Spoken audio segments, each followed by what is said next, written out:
nailing the right prepositions, decoding in and on. Hello language learners. Welcome back to our series on advanced vocabulary and collocations. Today, we are going to delve into an intriguing part of English language learning: misusing in and on in collocations. As we know, prepositions can be tricky, but once we master them, our language skills will improve exponentially. So, let's get started. Firstly, let's discuss the basic usage of these two prepositions. Generally, we use in to denote something contained, or when something is part of a larger whole.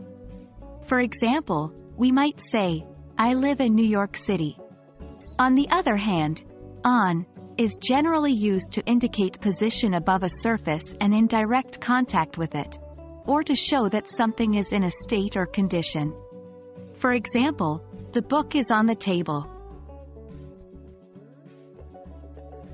But English being English, there are exceptions to these rules that can cause confusion, especially in collocations. Some learners might say, I'm interested in learning English, when they should say, I'm interested in learning English. Or they might say, I insist in going to the movies, instead of, I insist on going to the movies. Now, let's go through some examples to correct common mistakes. 1. Incorrect. She specializes on software engineering. Correct. She specializes in software engineering.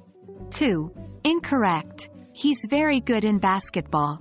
Correct. He's very good at basketball.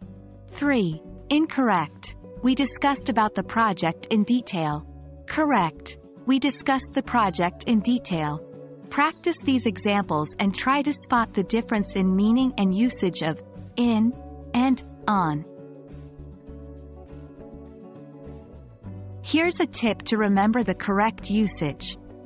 In often denotes a state of being enclosed or surrounded, and on typically means a state of being atop or covering something. Also, some collocations just need to be learned by rote. There are no shortcuts. For example, we say, interested in, not interested on. The more you read and listen to English, the more these correct collocations will become second nature.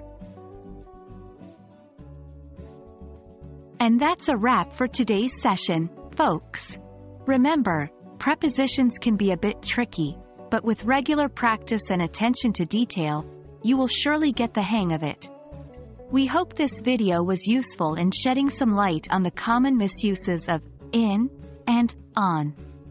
Keep practicing, stay curious, and happy learning.